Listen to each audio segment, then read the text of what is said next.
وعلى أولياء أمته السائرين في القدس والعلا، ولعنة الله على أعدائهم الجهلاء الذين أهرقتهم وأهلكتهم نار الحسد والبدع والهوى.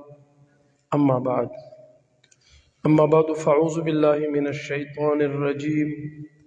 بسم الله الرحمن الرحيم.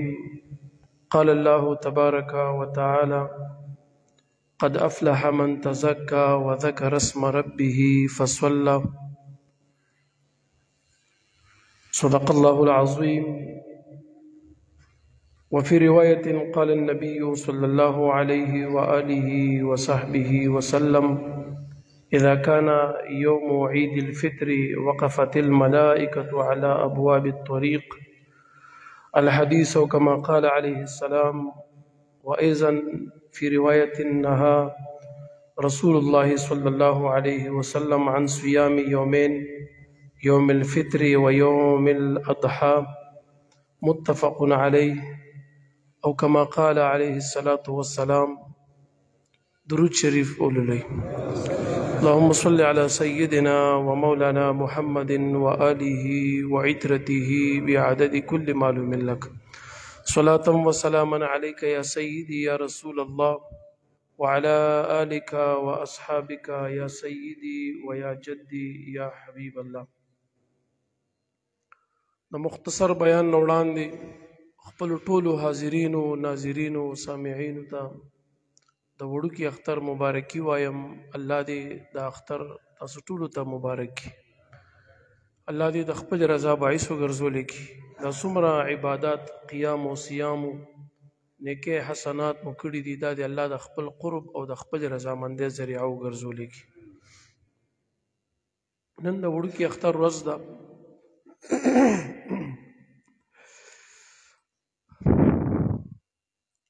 عند البعض نن روجه ده د بعضې په نسبت باندې. زمونږ په دې ملک او په دې امت او مسلمانانو د خدای رحم وکړي. بعضې خبرې د دین دي، خو خلکو د سیاست رنګ ورته ورکو، د سیاسي جماعاتو سره یا د ډلو سره، او یا بعضې نظریاتي بعضې خلک چې د یوې نظریې دي هغې د میاشتې یا د اختر اعلان وکړي، د هغې مقابله کې چې د بلې عقیدې او د نظریې خلک دي، نو هغې د هغې د ضد او د تعصب د وجې نه هغه حق پټ کړي یا اعلان ونه کړي. الله دې ټول امت ته د اتفاق او د وحدت او په شریعت محمدي باندې د عمل توفیق ورنصیب وګرځولی کړي.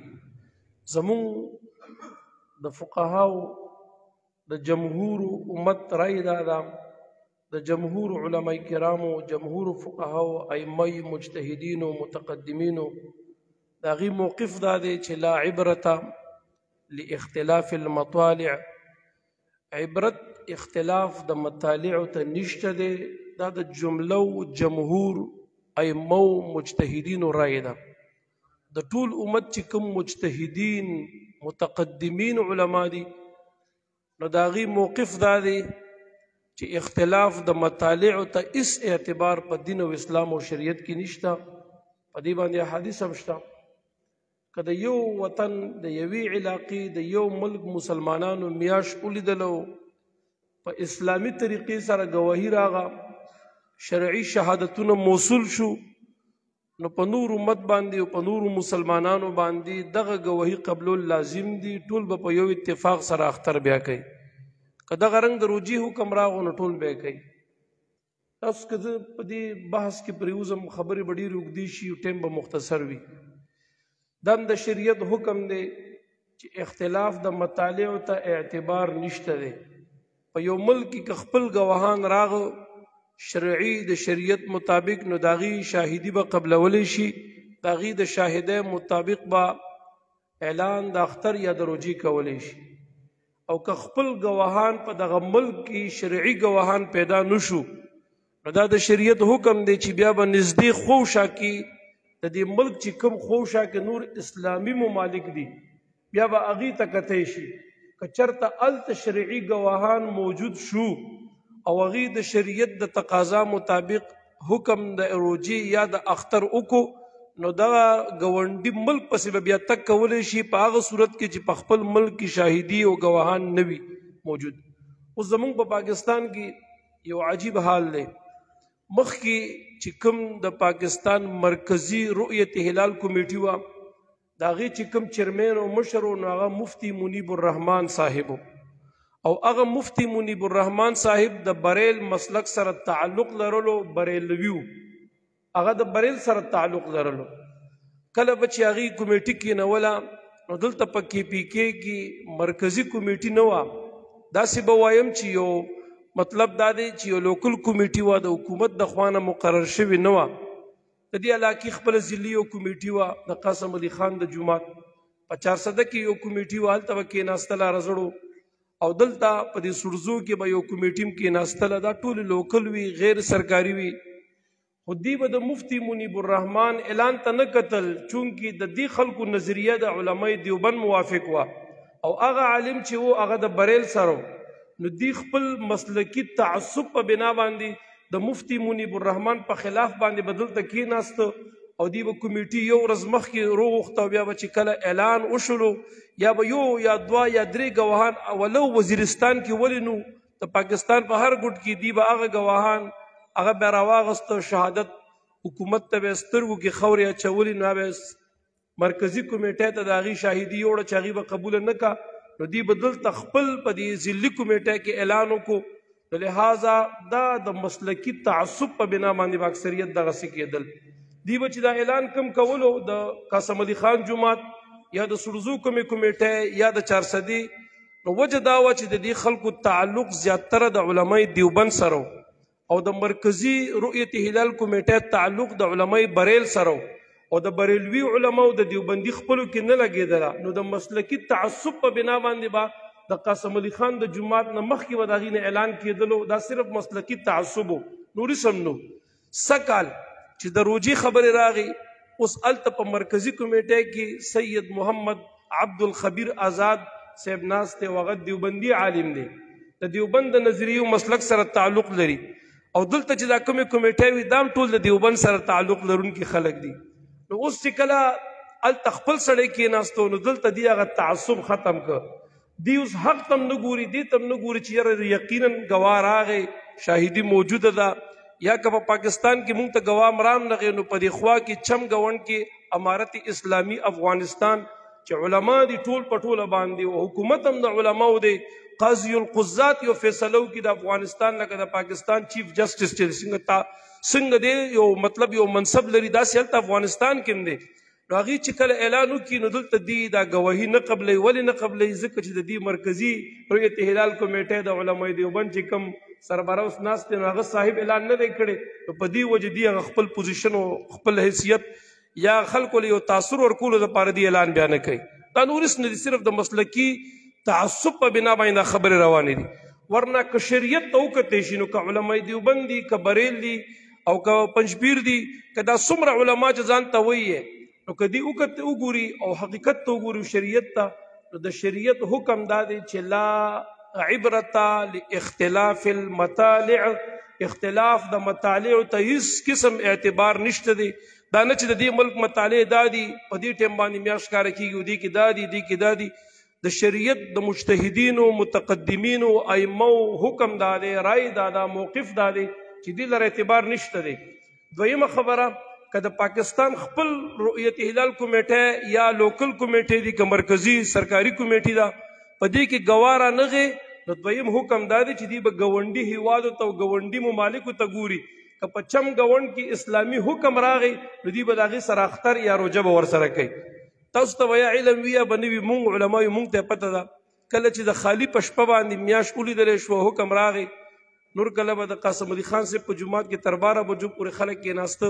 د خالي په شپه د روجې چې کم د رمضان حکم و نو دوی 9 بجې چې کېدې څه د پاسه به دوی کمیټي ختمه کړه، خیر ما خیر شما هر څه ختم. ولې هلته دوی د مرکزي کمیټې سره یو دي. دویمه خبره دا ده چې د هغې ګواهیان هم راغلي دي. مونږ سره په دې وټسپ ګروپونو کې د بعضې مرګرو ګواهیانې د علمای دیوبند خپل مرګري په دې کې اختلاف سره شروع کو، بیا دوه ډلې شو، هغې ورسره اختلاف هم کړی دی، لانجې هم کړي دي چې زمونږ ګواهي تاسو ولې نه قبلوئ. دلته دوی پې چپ پاتې شوي دي، ګواهي وانه غسته د قاسم علي خان د کمیټې خلکو. د خالد ورسې د روجې یادوم لہذا دی په چپ پاتې شو وای نه غسته ځکه دی د برنه مجبور وو برنه په زور او دبو چې هر څه ادي پويګ الله پويګا ایوانه غسته په دې نه بعضی مرګري د علماء دیوبند 400 د دې خوشا علاقو د پیښور یا د نور علاقو ته خفوګي لمندم ګرځیدلې دي. دویمه خبره ده چې اوس د اختر حکم راغی نو دا بعض خلک د شرم مزدي اعلان نه کوي ځکه چې د دې اتوي شروع راغی زموږ د پاکستان مونږ وړل وی شو چرته عمر کې داسې نه دي شوي چې دی یو روزه خوړلې بیا وروسته اعلان کړی وي چې یاره سکه مونږ یو روزه خوړه قضا یې وروړې دی داسې نه کوي بس د مرکزي کمیټې والا خوښه ده په عمر کې یو اعلان یې ونه کو حالان کې دا د شریعت حکم دی چې یو روزه په غلطۍ کې وخوړلی شي غلط فهمۍ کې ته به د هغې د قضا د روړو اعلان کې ته په دې پابند دي حکومت به د اعلان کوي دی بخامخه اوس په نور اسلامي ممالکو کې خاص کر په سعودي عرب کې هغې اعلان کوي زموږ خلک یې نه کوي د سره نه کوي ګوره دا دویمه غټه غلطي ده زموږ په دې خلکو کې دا تعصب نه دی پکار تاسو چا سره اختلاف مه کوئ چې کوم عوام الناس وروڼه یې اوس دا چې مونږ اختر دی او د هغې روژه ده تاسو پې ګرم هم شئ سره سوک سپېړه دا بالکل تاسو مه کوئ ستاسو حق نه جوړېږي. دویم چاله جواب ورکول درته حدیث وایي تی بیا نه من انکار کې دا خبره هم خطرناکه ده هغه حدیث د هغې جواب تاله نه درځي ته ورسره خپل هغه پښتو مه جنګوه تا هغه خپل حمیت مطلب دا دی چې هغه خپل غیرت ورسره مه جنګوه قرآن حدیث باندې علما پوهېږي که بیا ویلې مونږ جواب ورکولی شو الحمدلله مونږ سره دی بیا کېني داسې پټې پناه خبرې نه دي او شرعي دلیل سره اختلاف کول دا د هر چا حق دی بالکل حق لري چې تا سره دلیل دی شرعي حکم شرعي دلیل ته لري ته د اختلاف حق لري چې وی کې بالکل کاغه سره دلیل وي ما سره د اختلاف حق لري او که ما سره دلیل دی نو زه هغه سره د اختلاف حق لرلی شم چې اختلاف ورسره وکړم خو اختلاف به په دلیل سره بې دلیله به نه وي نو تاسو عوام الناس وروڼه یې که نور نه پوهېږي نو کم از کم برای خدا فتنه مه جوړوي ورسره اختلاف مش ګروان کېدل یا جوابونه یا په سوشل میډیا همداسې دا ټول عمر دې همدغسې تېرېږي او لله الحمد دا کوم سړی چې په دلیل سره اختلاف کوي نو دا ګورې نران خلک کولی شي هر سړی کولی هم نه شي نر مولا اختلاف هم کولی شي نر مولا بیا ودرېدی شي سترګو کې سترګې مچولی شي د خپل حق تپوس هم کولی شي نو غرض د خبرې مې دا دی چې دا خبرې د شریعت دي نو د شریعت په چوکاټ کې د شریعت خلکو ته پرېږدئ چې هغې یې ورسره په خپل انداز ولېول باندې بیا وچلئ. بل د وړوکي اختر چند مختصر معمولات هغه بیانومه هغه دا دي چې د وړوکي اختر په ورځ باندې وختي سهار جمع ته راتلل دا مسنون عمل دی. دویم نمبر د وړوکي اختر په ورځ باندې د عیدګاه یا د اختر د مانځه نه وړاندې خوراک کول دا مسنون عمل دی. ما تېره جمعه هم دا خبرې کړي دي سنت طریقه ده. په عام روجیماتي کې د کجورو دپاره عدد تاک او جفت نشته دی چې څو باندې ته ماتولی شي علما لیکي خو د وړوکي اختر په ورځ باندې په تاک عدد کجوري خاص کر 9 کجوري خوړل دا د نبی علیه السلام نه ثابت دی. هغه مبارک به د عیدګاه اختر مانځه ته هله راوتو چې اول به روژه ماته که 9 کجوري به وخوړې د هغې نه بعد به هغه مبارک بیا تشریف راوړلو. بل د اختر په ورځ باندې غسل کول دا هم مسنون دي. ښې جامې اچول نوې جامې اچول مسنون عمل دی. خوشبو لګول که د چا نوې نی استعمال شده جامې خو پاکې ښې جامې عمده لباس اچول دا خوشبو لګول مسواک استعمالول دا مسنون عمل دی. د وړوکي اختر په ورځ باندې د اختر په ورځ د خوشحالۍ اظهار کول دا هم مستحب او مستحسن عمل دی. د خوشحالۍ اظهار بکې د اختر په ورځ باندې د مړي کور ته تلل او په مړي کور کې غم تازه کول تعزیت کول شرعاً جواز نه لري. د 3 ورځو نه زیات تعزیتونه کول د مړو کورونو ته تلل دا جواز نه لري. البته د قبرستان ته د مور او د پلار قبر ته تللی شي د نیکانو قبر ته که څوک ځي جواز لري فرض یا واجب لازم نه دي او که څوک لاړه اجر هم شته جواز هم لري بهتره خبره ده که لاړه نه ګناه پې نشته خو د مړي کور ته تللو هلته غمرازي کول او غم تازه کول شرعاً جواز نه لري. د 3 ورځو نه زیات زمونږ په اسلام کې د 3 ورځو نه خواته تعزیت او غمرازي یا غم کول دا جایز نه دي. البته هغه زنانه چې د کومې زنانه خاوند وفات دي دا 3 میاشت 4 میاشتې او 10 ورځې دا غمرازي ښکاره کولی شي دا به غم کوي او د هغې نه علاوه د دې دپاره بیا اجازت نشته دی.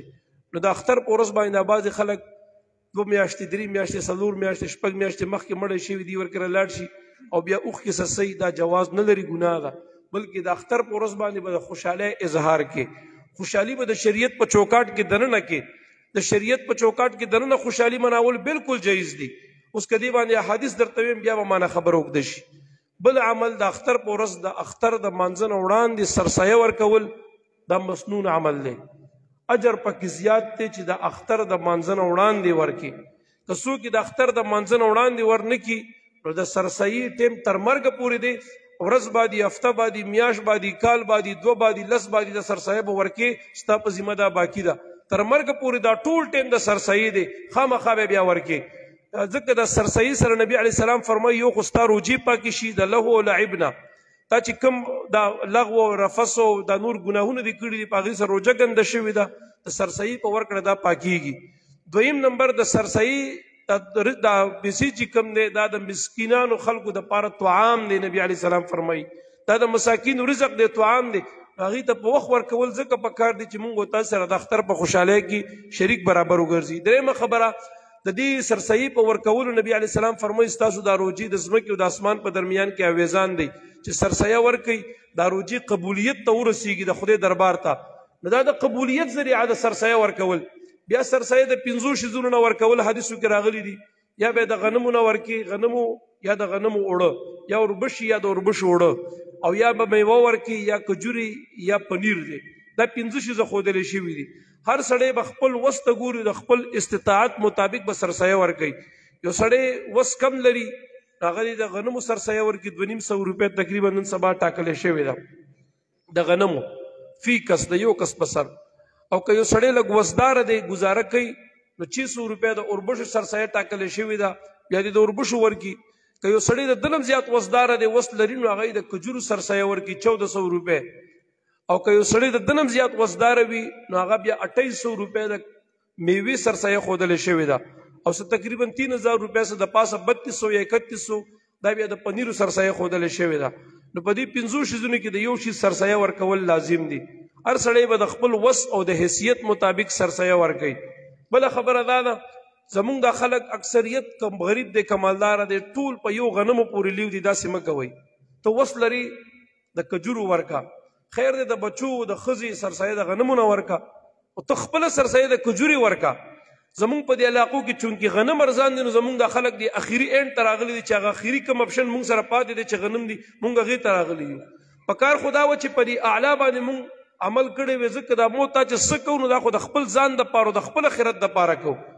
بل په دې پیسو باندې چې ته 250 روپۍ ته یو مسکین ته ورکړې نو په دې خو د هغې هېڅ ګزاره نه کېږي. دا خو د هغه طعام دی. اب موږ سره د اختر په خوشحالۍ کې په 250 روپۍ سره شریک وګرځېږي. لہذا چې کوم وسداره خلک دي برای خدا که زه درته خپله ویم نو الحمدلله موږ د کجورو د غنمو سرسایه ما نه ده ورکړې، الله ته پته ده. ما د اوربشو سرسایه نه ده ورکړې، الله ته پته ده. زه یو ملا سړی په تاسو کې لله الحمد یا د غنمو په ځای باندې د کجوري ورکوم او یا د میوې ورکوم او یا د پنیر ورکوم، نو ته ولې داسې نه کې؟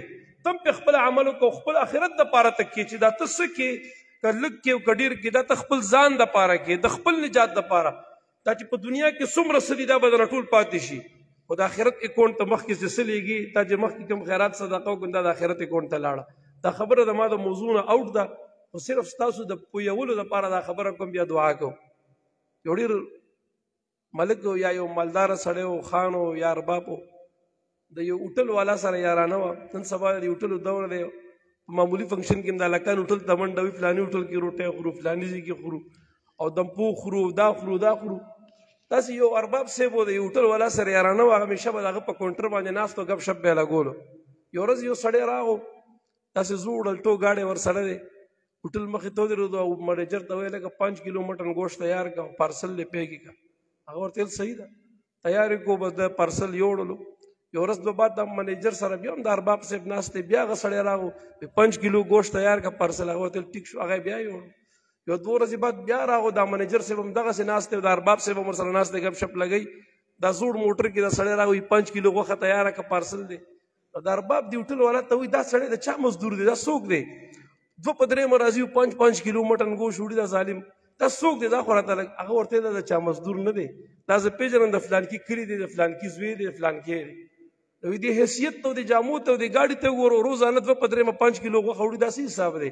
هغه ارباب د هوټل والا نه تپوس وکړو، نو هغه هوټل والا ورته وخندل، وایي د دې په علاقه کې یو سړی ډېر مالدار و، هغه وفات شو. چې هغه وفات شو څه موده تېره شوه، د هغه ښځه بس د ده سړي سره خوښي به راغلې وه، دې غریب سړي سره د هغه مالداره سړي د ښځې واده وکړو. د هغه مالداره سړي ټول مال هلته ته پاتې دی. اوس دا سړی د هغه په مال دال باندې عیش عشرت کوي، مزید چرچی پې کوي، 2-3 مرازي بس مټن گوشه موډي صاحب او کله څه مزید چرچی پې کوي. نو د ارباب ورته وخندل، وی مال یو 2 کیلو غوښه پخه که او مال یې پیک کا. چې پیک یې کور ته راغو، خو ښځې ته وایي راځه کېنه بچي راغونډ که. هغې ورته ویل څه کې مېلمانه را روان دي؟ ارباب صاحب چې ته په ړومبي ځل به غوښه وړې ونه. هغه ورته ویل نه مېلمانه نه دي را روان، مخکې د دې نه چې زه اوس وفات شم او زما د مرګ نه بعد ته چې ته ټو والا سره واده وکړي، ظالم زما په مال مزې کوي، زه پې خپله ولې نه کوم؟ راځه کښېنه چې په رنګ ټنګ تېره کړو، خوند ترې نه والو، مزې پې وکړو. نو مخکې د دې نه چې مرګ راځي او بیا پې زموږ په مال بل مزې کوي او آخرت ته مونږ هېڅ هم نه کړي، نو د خپل آخرت اکاونټ کې هم څه جمع کوي، ځان دپاره مال یې مه راکوه. په ما نه کېږي سرسایه. طالب وګوره، عالم وګوره، کونډه وګوره، یتیم وګوره، غریب وګوره، مستحق وګوره. ستا په خپله کورنۍ خاندان کې چې کوم ټولو نه زیات غریب دی هغه لی ورکړه. مخ مروت پکې مه کوه، د خدای دپاره امداد ورسره وکړه. سرسایه په چا نه کېږي. سرسایه لکه ته چاله نشي ورکولی، نو سرسایه ته مور له نشي ورکولی، پلار له، نیا له، نیکه له، غوره نیا غور نیکه دې له نشي ورکولی. او دغه رنګ لاندې زوی له، لور له، نسی له، نسی له، کړوسی له، کړوسی له، کودي له، کودی له، دې له نشي ورکولی. ستا چې کوم اصول او فروع دي هغې ته نشي ورکولی. ورور ته ورکولی شي چې غریب وي، خور ته ورکولی شي، ورندار ته ورکولی شي، زوم ته ورکولی شي، تره زوی ته، تره لور ته، ترور زوی، ترور لور، ماما زوی، ماما لور، ماما له، تره له، د ټولو له ورکولی شي. صرف خپل اصول او فروعو ته نشي ورکولی. مالداره سړي ته به نه ورکې، مستحق غریب ته ورکوه، بالکل یې ورکوه. مالداره ته مو ورکوه، غریب ته ورکوه. دا نه چې ستا د محلي امام مالدار وي او ته وایې چې بس دا خو د امام حق دی. نه، دا د غریب حق دی.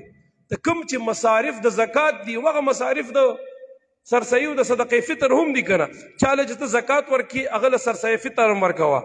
مطلب چې په چا زکات کېږي په هغه باندې سرسایي فطر کېږي، هغې له ورکولی شي، خو خامخا یې ورکوي. د اختر د منځه نه وړاندې ورکول دا ډېر زیات اجر لري، بهتره ده. اخري مسله د اختر مونځ چې وکړي په کومه لار چې راغلي په هغه لار مه ځئ. سنت طریقه دا لاره بدله کوي، لاره بدله کوي او بله لار باندې کور ته تللی شي. بالکل په دې کې څه خبره نشته. د اختر په ورځ باندې نبي علیه السلام مبارک فرمایي کله چې د اختر ورځ راشي فرشتې د هرې لارې په سر باندې ولاړي او دا فرشتې دي مسلمانانو ته آوازونه کوي، ورته فرمایي چې ای د مسلمانانو ټوليه راځئ روزئ خپل رب کریم خواته. هغه الله تبارک وتعالی چې عمل کوونکي ته پوره بدله ورکوي، د ذرې برابر کمې پکې نه راولي. الله تعالی تاسو ته لقد امرتم بقيام الليل فقمتم وامرتم بصيام النهار فصمتم. تاسو ته الله د شپې د تراویح حکم کړی، تاسو تراویح کړي دي، د ورځې د روجي حکم یې کړی، تاسو روجي نیولې دي، تاسو د خپل رب اطاعت کړی دی. نو تاسو ته د خپل رب کریم د خوا نه پوره بدله ملاویدونکې ده. نو بیا ورته الله تعالی د خوا نه آواز کېږي الا ان ربکم قد غفر لکم. نبی علیه السلام فرمایي د خپل رب کریم د خوا نه ورته آواز وشي چې تاسو ته خپل رب کریم د خوا نه بخښنه او مغفرت نصیب ګرځېدلی دی. ستاسو ګناهونه الله په نیکو باندې بدل کوو. اوږد حدیث دی، غرض د خبرې مې دی یو ټکي کیو چې دا ورځ دې ته یوم الجایزه ویلی شي، د دې شپې ته لیلة الجایزه ویلی شي، د اخترونو دې ورځې ته یوم الجایزه او لیلة الجایزه. دا د بدلی ورځ ده. الله تعالی دې مونږ او تاسو ته زمونږ د اعمالو بدله راکړي. وما علی الا البلاغ واخر دعوایا ان الحمد لله رب العالمین. درود شریف.